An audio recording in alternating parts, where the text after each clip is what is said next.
Wallace, one of the genealogists.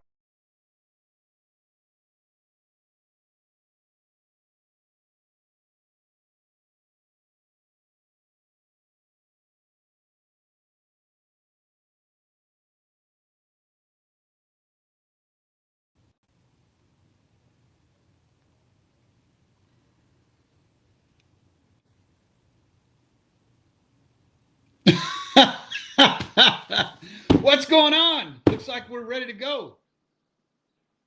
Mary Grace, can you hear me? I can hear you. All right. Well, we are live. We are live. Looks like the video had a malfunction. I just let them know. It's okay. I don't hear any audio right there. But what's going on? How are you? I'm good. How are you? I'm great. I'm great. So thanks for joining us, everybody. This the name of this show, as you know, we're normally live on Thursday nights, but the name of this show is Nuts About Washington State. How do you like them apples? Why are we doing this tonight? Good question. I live in Washington State. I think you all should know about it. Why not? Absolutely. Absolutely. So some of you guys recognize Mary Grace from a lot of the videos that she's done. She's got videos in, I think, 17 states or something like that, or at least 15 states. I don't know, all over the place. But been on the team since the very beginning kind of thing. But this was Mary Grace's idea that why don't we start talking about the history of all the states. So here we are tonight. I'm going to be with you tonight, and then other people are going to be with you later on, right? I hope so. Yes, we definitely want to bring other people on. Yeah, and we definitely, before I forget, folks, ask us questions. I see a lot of people, a lot of comments that are coming in there. People saying hello, watching with us. Lori says hi. What's going on? Judy says hi. Hi, Mary Grace. A lot of comments coming on there. Hello. Let us know where you're watching from. Give us your location, but also ask any questions that you might have about the history or the people of Washington State, because Mary Grace is 100% the expert on everything historical when it comes to Washington. So we want you to make sure you get your questions asked and answered tonight, kind of thing. So I'm willing to, and so comment where you're at. Join us is what I guess I'm trying to say. So. And I'll do my best. So Washington is a state that, to be quite straight up, a lot of people in the East Coast don't know a whole lot about Washington. I think they just became a state about 3 years ago, didn't they? Yeah, about 132 years ago. We are a pretty young state. Yeah. Okay. I would agree. And 132 years. Do you remember that day? Was that a big day? All right, man. I think you're you like older what, than me. 6 months? No. Yeah. All right. A whole 6 months. Six months. Lori says she's watching in Palm Springs, California. Ooh, hot down there. It's much warmer there. Josh is watching in Palmyra, Missouri. So Josie Cummings says hi, guys. But so tell us start us off here. I keep talking over you. Hey, first of all, no problem. Hey, first of all, I want to tell you about something. I'm in Washington State. Everywhere I travel, people ask me, "Where are you from?" I'll say, "Hey, I'm from Washington," and they'll say, "Oh, how is it out in DC?" And I have to say, "No, the other Washington State. Okay. Right. So that's kind of interesting because back to when Washington was originally a territory, it was called the Columbia Territory. So, That's not and then there was confusing. also, no, because then there was also the Washington, D.C., District of Columbia, right? So, in order to stop any confusion, they decided they should change the name from Columbia Territory to Washington State in honor of George Washington.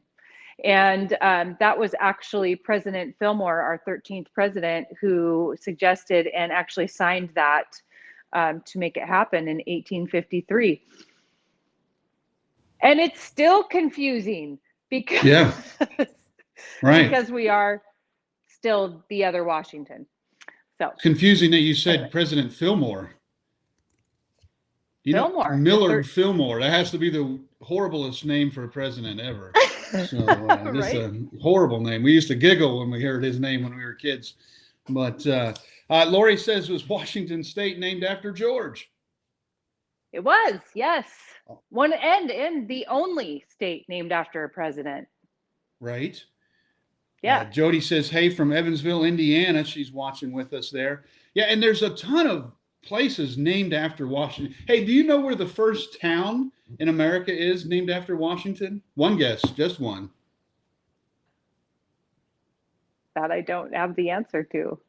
Kentucky. Washington, Woo-hoo! Kentucky. It's outside of Daniel Boone lived there for a bit, and it's founded by on land of Simon Kenton.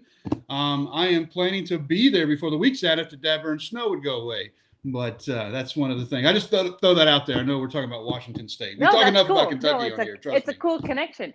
Hey, when you start talking about history, you find all kinds of connections, which is pretty sweet. Yeah, absolutely. Mary Ellen Fields Dover said it took her 59 years to make it to Washington State, but she finally made it right before COVID. What an interesting and beautiful area. I hope she had her umbrella. It is. Yeah, it rains a lot. It's true. Washington State's super diverse when it comes to climate, and we have a lot of rain. In fact, we even have a rainforest, the Hoh Rainforest on the Olympic Peninsula. Yeah. What? Which is, you heard me. Okay. HOH. Okay. Yep. Okay. All right. That's enough about Moving that. along. It's a rainforest. We have a rainforest. So nobody even knew about Washington until the 1800s, I guess, right? That's probably incorrect. 1700s. When? Oh, I would say the early 1700s. There were Spanish explorers looking around the coast. In fact, there was two different Spanish explorers, one in 1775 and one in 1778. One gets more recognition than the other, which is sort of interesting. And that's actually, I think we find how history can go.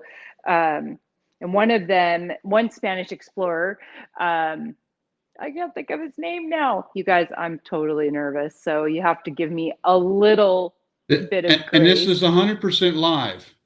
100% live and unscripted.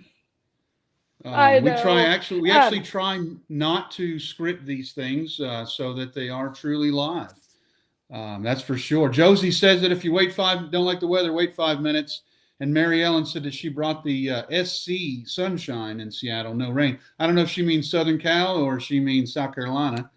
But that would be very nice. That would be very nice if she had. So it was Bruno. And I'm trying, Hasita, I believe, is his last name. He was given credit for claiming the area for Spain. And so he was one of the first explorers. He claimed everything. Spain claimed everything. They did. Lori's getting us off track here. I know what she's asking. She's asking, is George Washington really the first president of the United States? Oh. It's a big question. It's a big question.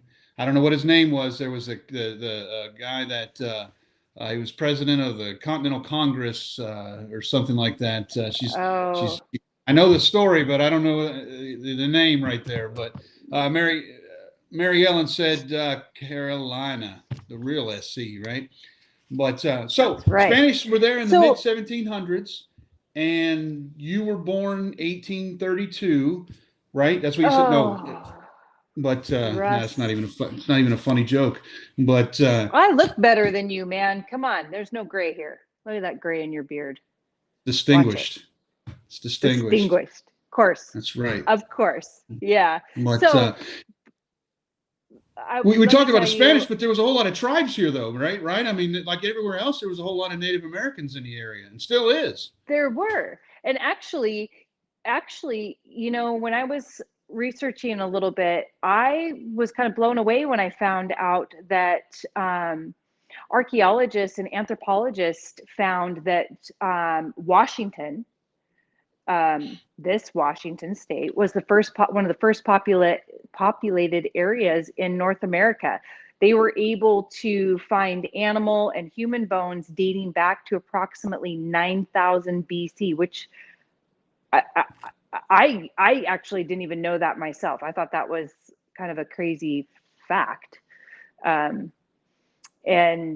so they were also able to find established 125 Northwest tribes, native tribes here, and 25 different dialects, or 50 Oh different wow. languages and dialects, which is kind of cool. Yeah. Yeah.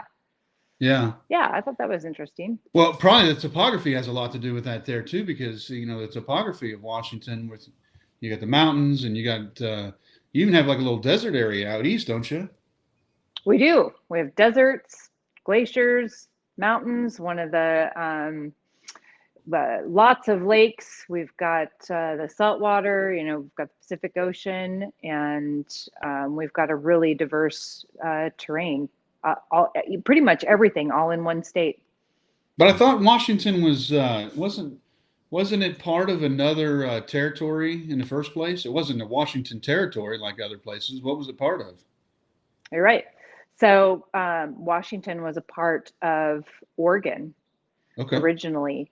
And actually, at its largest, it encompassed Idaho, part of Montana, and part of Wyoming. And that was like all of Idaho. And that's when the So it first wasn't, well, besides the trappers, I'm jumping all over the place here.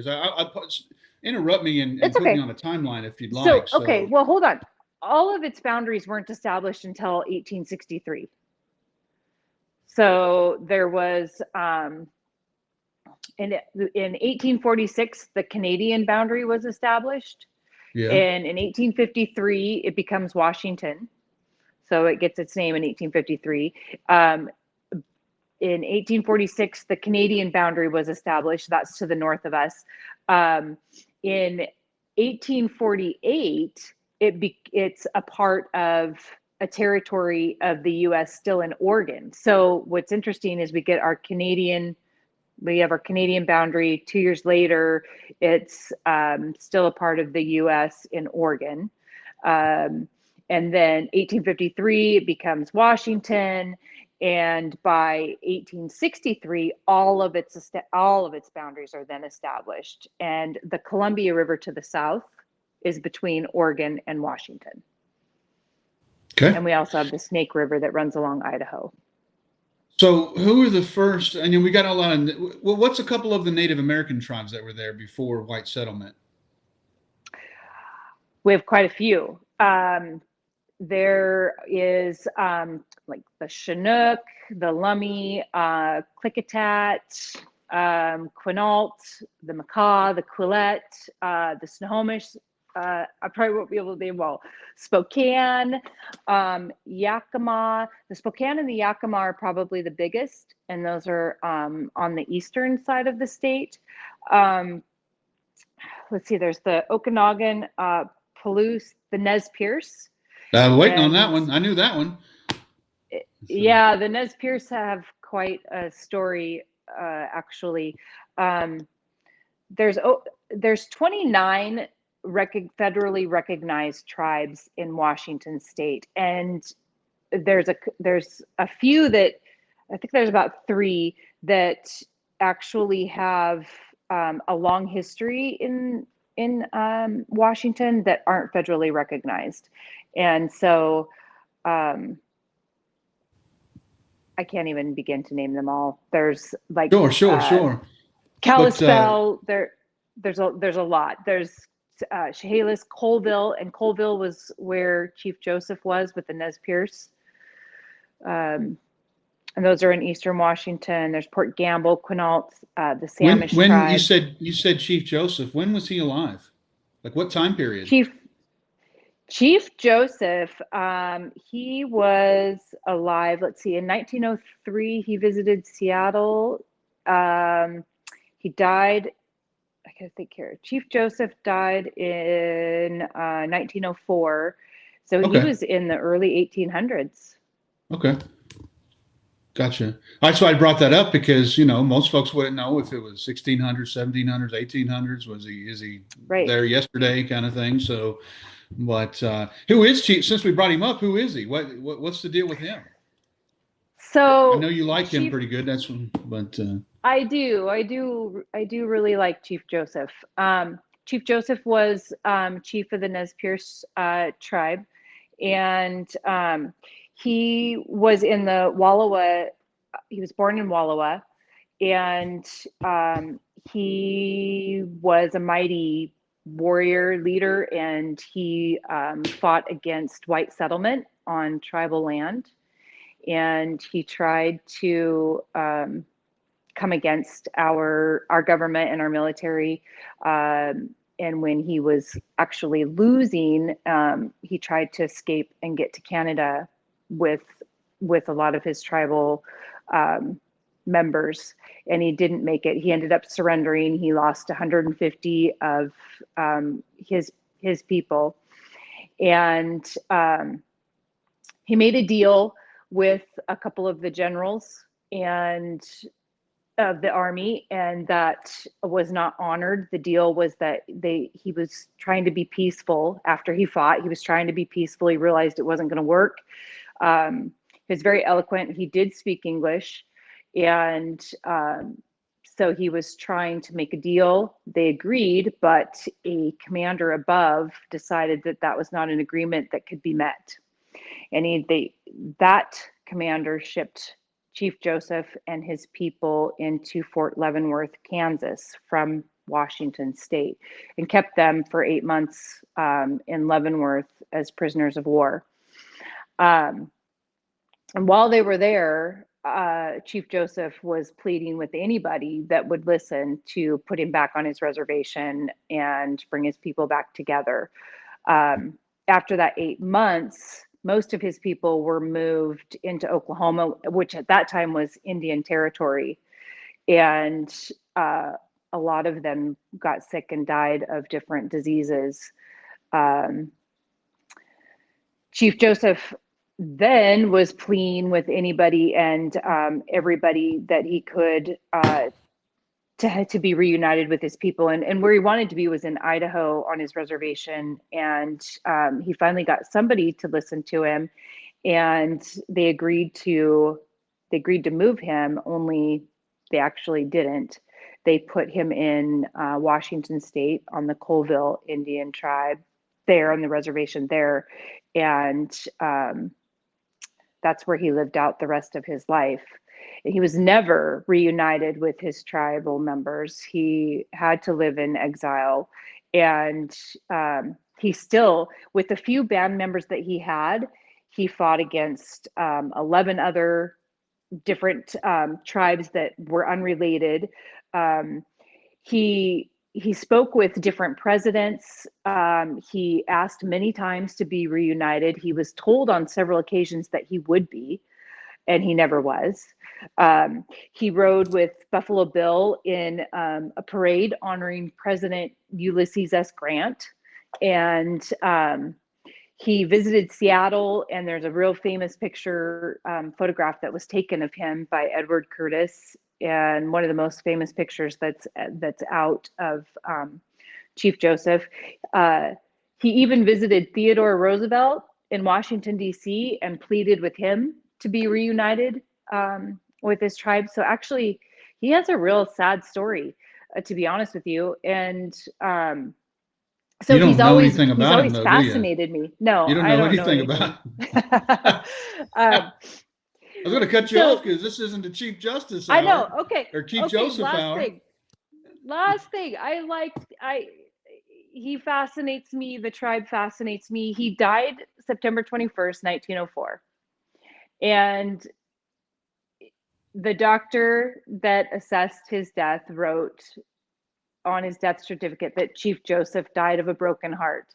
You won't probably find that on many death certificates, I would think. But Interesting. Yeah, that's interesting.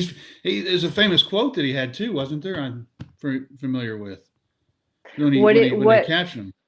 Didn't he say, "I will fight no more forever," or something like that? Or is that somebody else? No, I think you're correct. And Gotcha. Joshua says the he was a Trail of Tears ran by his house in Palmyra, Missouri. Lori says, did Chief Joseph know CL? Did he know CL? Seattle, Chief Seattle. I No, it just don't. says CL. Yeah, that's yes, Is she's that a referring nickname for to. Chief Seattle? No, that's actually that is his real name, and then he's CL. actually Chief, yeah, Seattle. She's Chief correct. Seattle's name is CL. Yes. CL. Oh, just C. Oh, she didn't say I don't know. CSE. Calamity Jane's what she said. Did she know Calamity Jane? You did a story about Calamity Jane. I did a story about Calamity Jane. Yes. Don says I his don't. last term paper in high school was on Chief Joseph of the Nez Perce. One of the one of the research papers. I don't know if that he says one of the research papers he's ever done. So I don't know if that's the funny. He left out the adjective.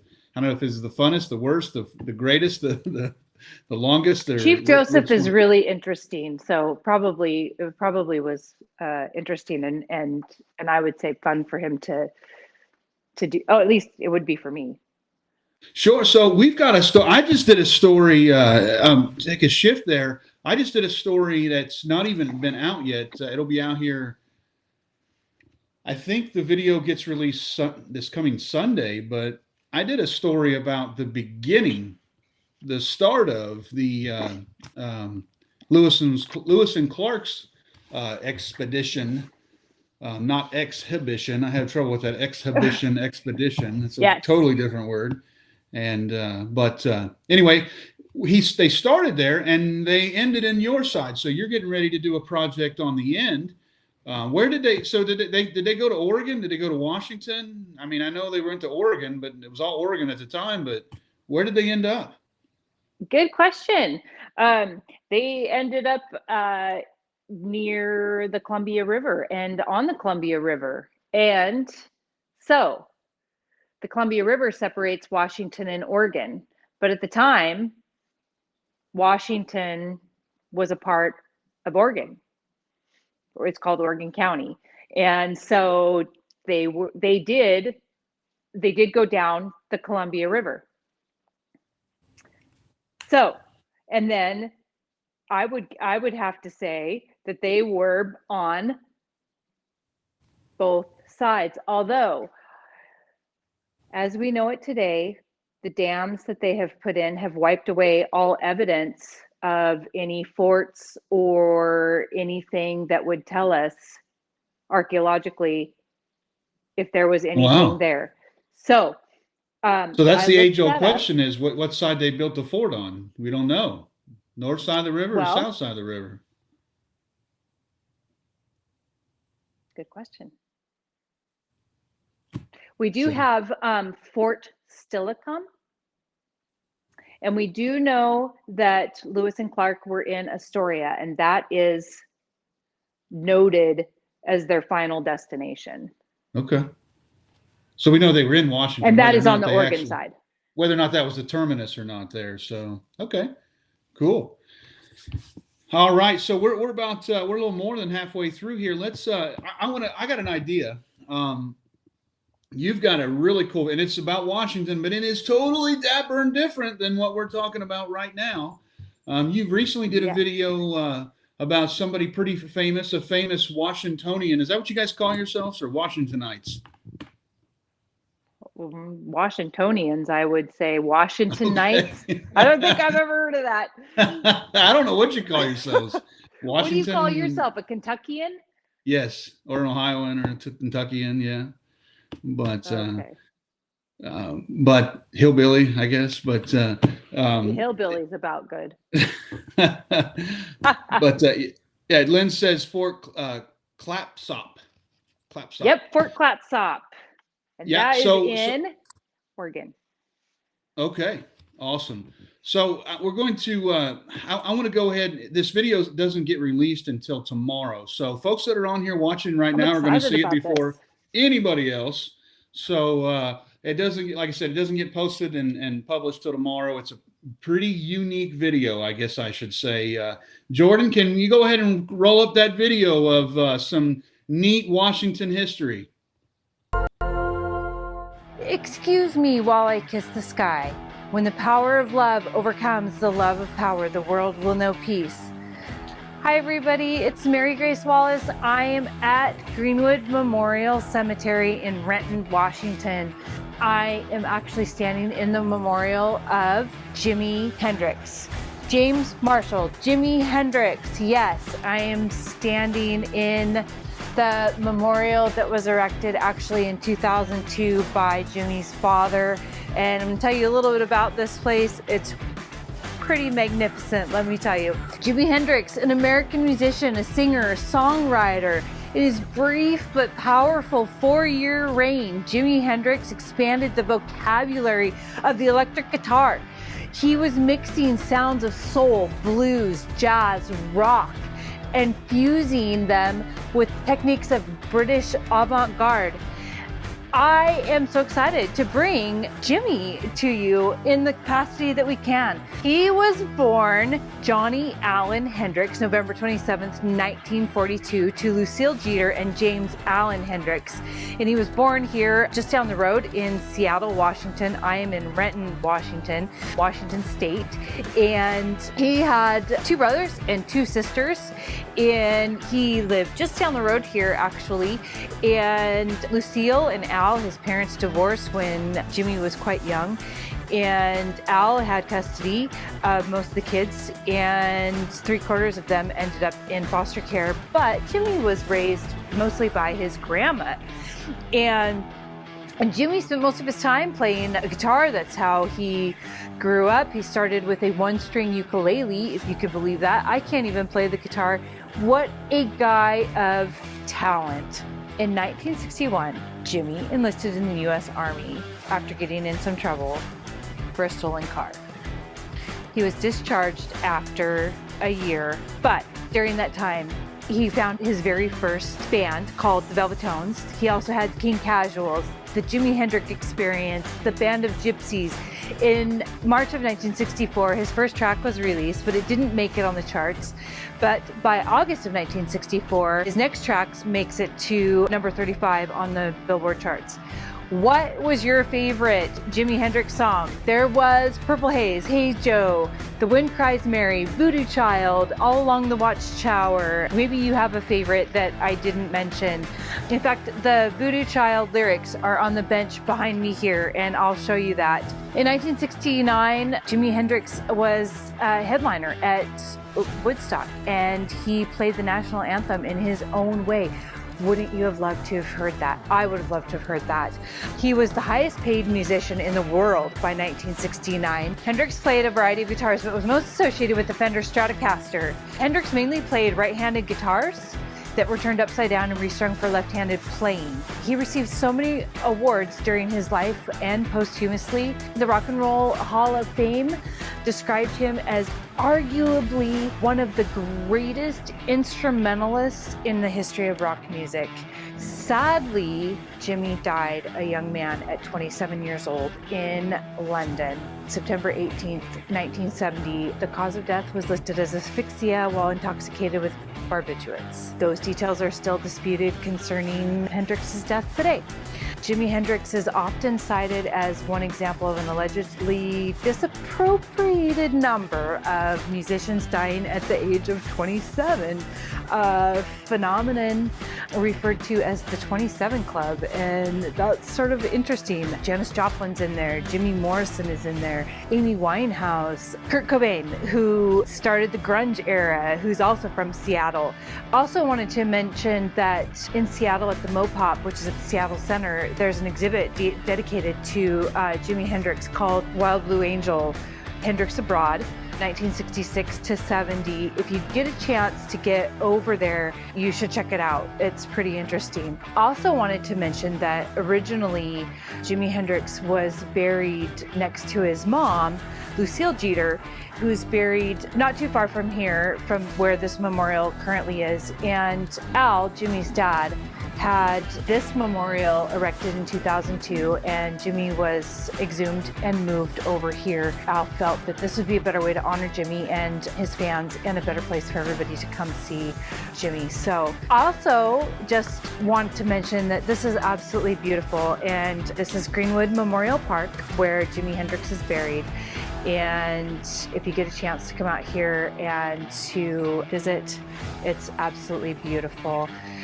There are pennies left for Jimmy. I can see that everybody's leaving guitar picks for Jimmy.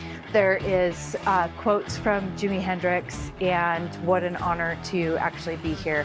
Again, I'm Mary Grace Wallace, and I'm so happy to be able to bring this to you. And remember, family tree nuts. Let our nuts find the nuts in your family tree. Like what you see?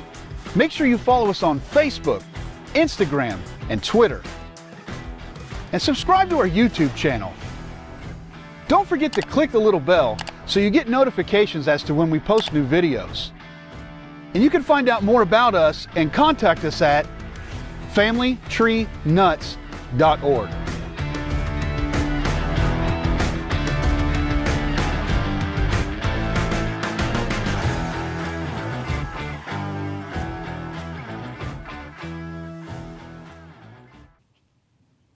That was freaking awesome. I love it. That was great. What a great job you did on that. That was fun. I enjoyed doing that. Yeah. I mean, that's totally different than what we do here, kind of thing. It's definitely not. I always wanted to go there. Huh? I think it's all a part of us. Music, culture, so many different things pile into our history. And Jimmy's one of them. He had influence on a lot. It's history. It's just different than what we do. But yeah, I dig it. Yeah, I like it. But, and I've never been, matter of fact, I've been all over this world, and I've been to 40 countries, but I've never been to the Pacific Northwest. And, but I'd come see you, but you have cats, so I can't do that. But, come on.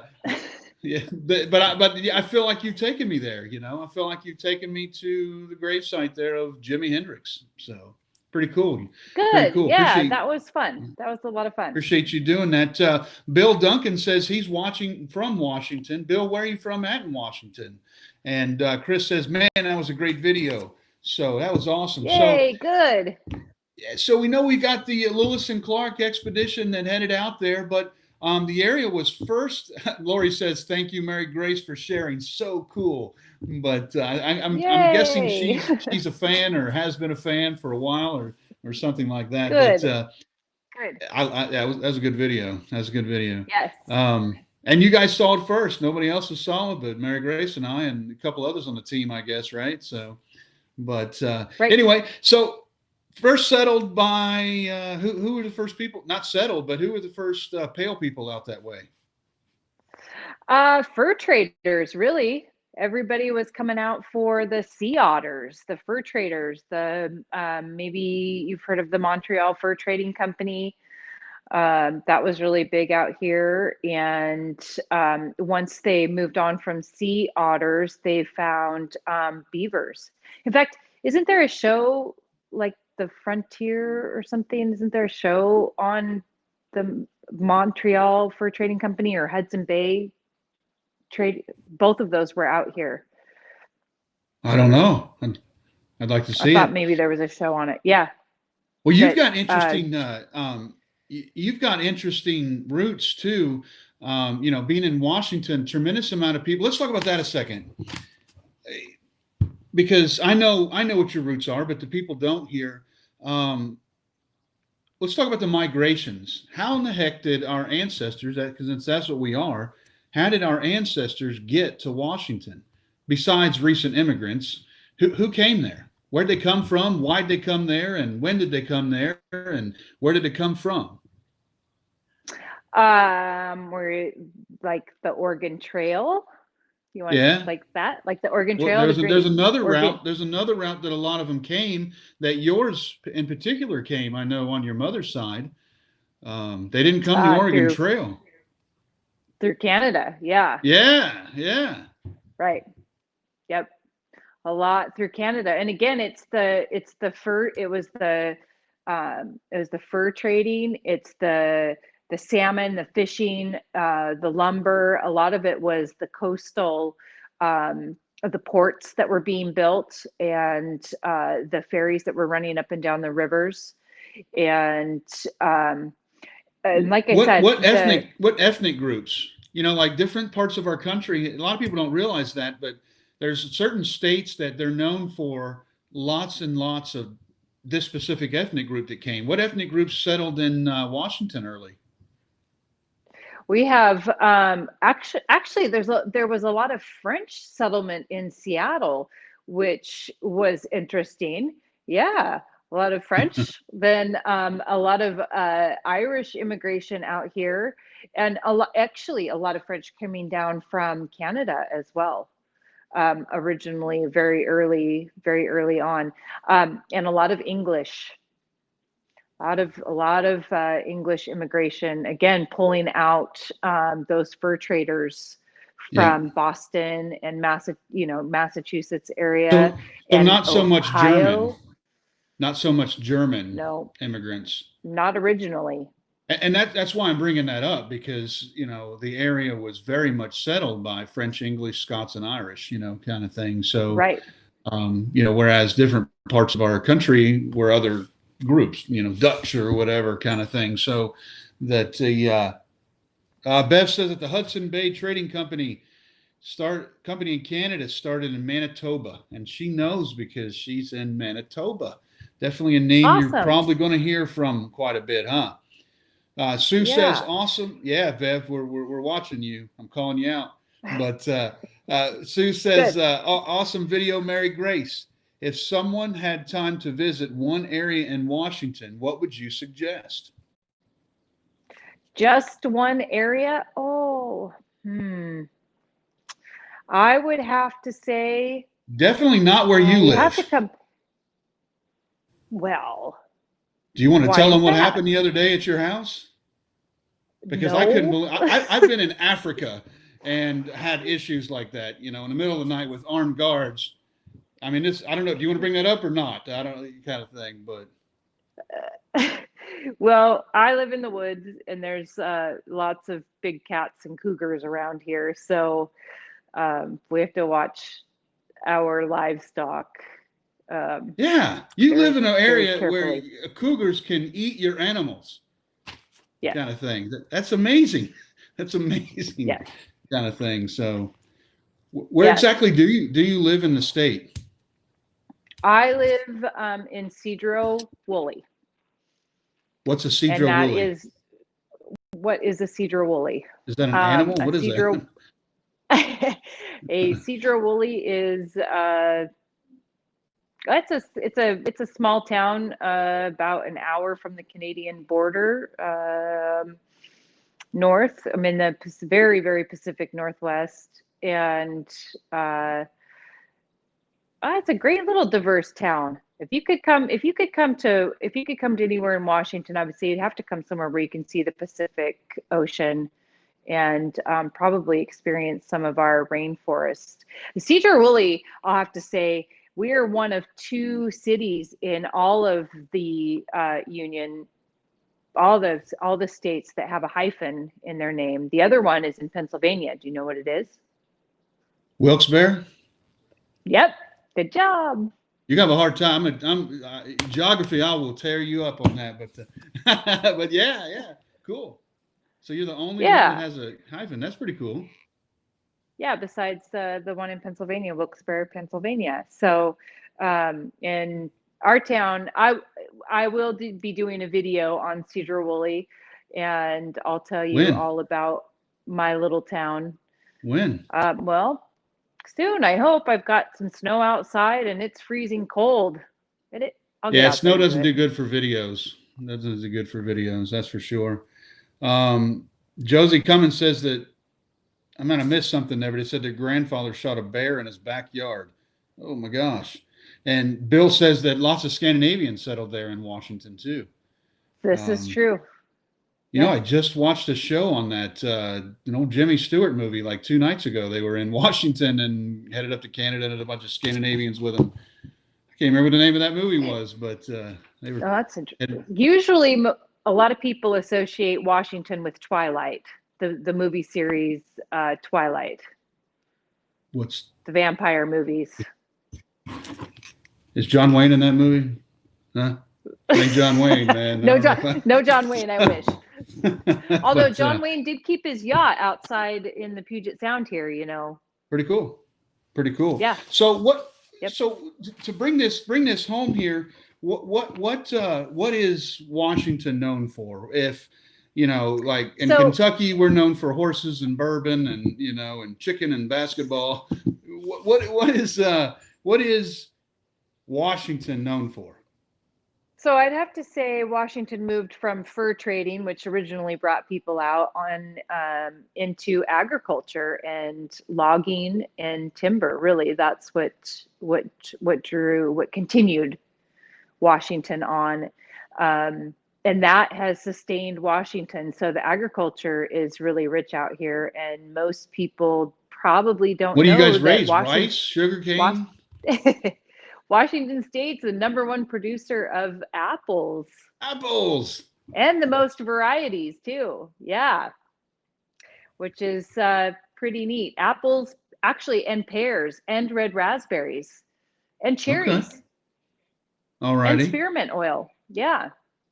Okay. Do you guys have like apple festivals and things like that out there? Or? We do, and we have the Apple Cup between our football rival universities, WSU and UW. That's not a rival. That's not a rivalry. The Huskies win every. I mean, what are they? They win like They win like 30 out of 31 games. It's not a rivalry when one team wins all the time. Yeah. Well, and we do. We have the Apple Cup, and we do have you pick apple places everywhere, but it also inspired breweries and wine and cideries. Apple, that apple cideries, which is, you guys know, have your bourbon. We have like 386 different craft breweries and a bunch of places that are making cider now. Just sort of interesting. Sure. Absolutely. Yeah. Absolutely. I was trying to figure out how many apple varieties we have, and there's so many I couldn't even remember them all. I know that I've tried all of them, and some of them don't even go out of I bet you guys haven't tried half of them. Pink Ladies, Cameos, Ambrosias, there's Jazz and Lady Alice and Opal. I mean, all these crazy apples. Pacific Rose. Yeah. So Mary Grace knows about Chief Joseph and apples. Definitely, and apples. You've definitely established these two facts. Oh, kind of yes. thing. Okay, Is Apple? I tried. Is the company Apple from out there in Washington or no? No. Okay. All right. I don't know. No. But they do have offices here, but no. Okay. All righty. We have Microsoft. So anything else you'd want to say about PBS has some great documentaries about the early history, as Lynn says. Anything else you'd like to share with us about Washington before we check out of here?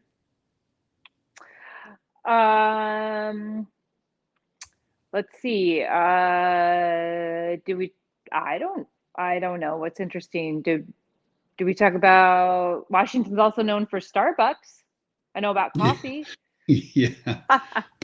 Yeah. Just kidding. We call that Yeah. the embassy if we see it in any other state.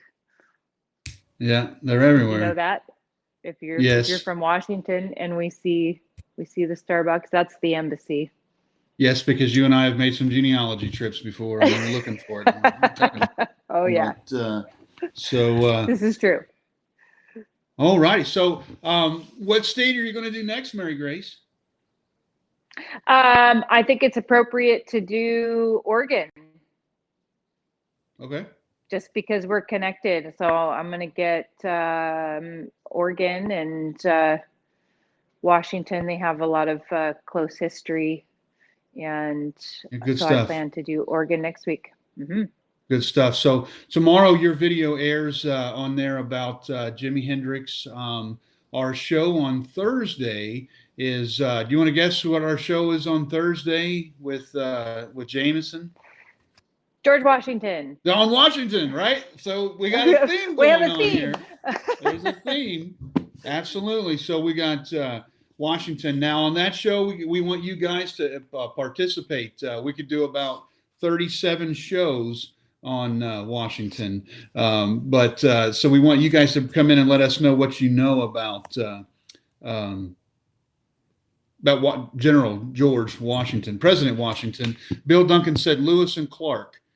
I don't know if he wants to talk about them or we did, but good stuff. Where's your next? Next video? Where's your next video project? You've got some scripts made already. I know you tried to shoot, but it's raining. Oh, I did. I actually, when I did the Jimi Hendrix video, I actually was at the gravesite also of Bruce Lee and Brandon Lee, but it was raining so hard. And actually it happened to be Brandon Lee's birthday too. And there was a lot of people paying their respects to him. So I'm going to go back out and finish those up. I also have a video I'm going to do on one of my family members that we had to clear up a lot of there was some things we had to figure out. I don't want to give too much away, but there was some things we had to figure out that you guys might have to or might come across in your own family trees. So that'll be a fun one. And I also have to make it to Oregon and do some Final Destination for Lewis and Clark. So there you go. I have some things coming up. Oh yeah. You do need to do that. Yeah, absolutely. So yes, I do. Yeah, that's another story there. But all right. So I guess we'll get out of here for now, unless you got anything else you want to say, or anybody else has any more questions. No. I don't. There is so much I could say about Washington State.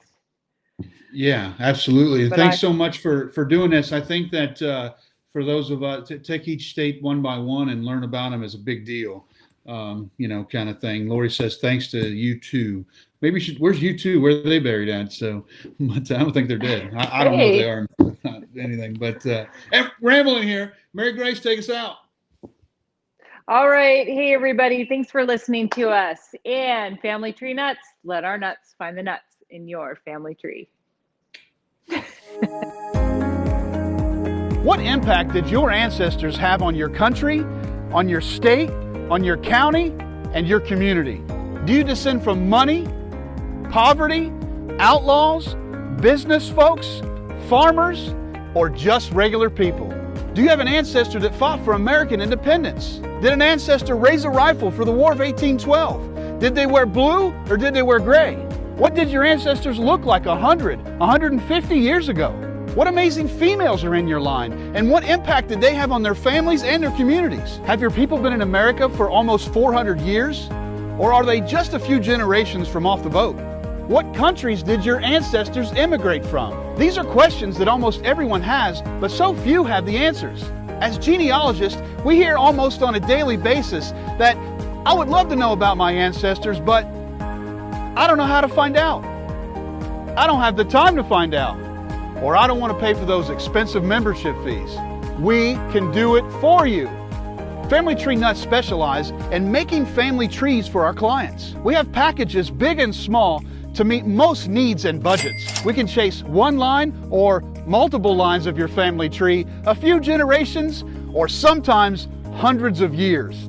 We provide you with detailed, professionally written reports that will be a family treasure forever. Our national team of genealogists have the experience and the networks to make the discoveries that you have always wondered about. Your ancestors are calling out, waiting for you to rediscover them and their stories. Let us help you make it happen.